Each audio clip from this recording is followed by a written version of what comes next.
जय श्री कृष्णा दोस्तों। भगवान कृष्ण ने कैसे राजा को भिखारी बना दिया, यह प्यारी सी कहानी है। बहुत समय पहले की बात है।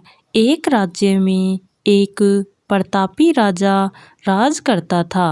उसके पास अपार धन दौलत, विशाल सेना और सुंदर महल था।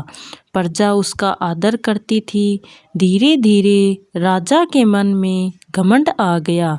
वह सोचने लगा, मैं ही सबसे बड़ा हूँ।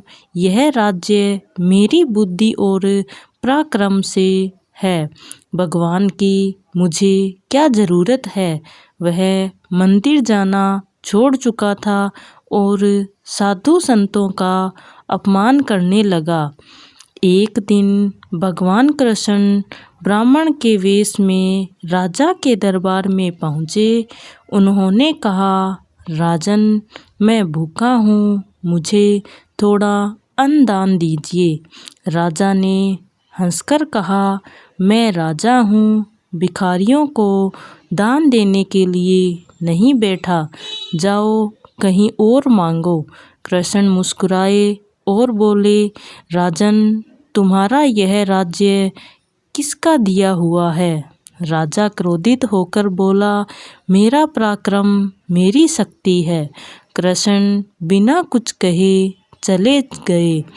कुछ ही दिनों में राजा पर विपत्ति आने लगी। पड़ोसी राज्यों ने आक्रमण कर दिया। राजा की सेना हार गई।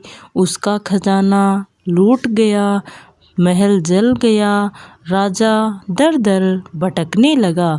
जिसे लोग महाराज कहते थे, वही अब भीख मांग रहा था।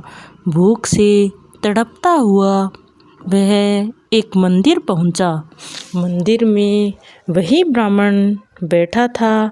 राजा ने पहचान लिया, वह स्वयं श्री कृष्ण थे। राजा रो पड़ा और, प्रभु, मुझे क्षमा कीजिए, मैं अहंकार में अंधा हो गया था। आज समझ आया कि सब कुछ आपकी कृपा से है।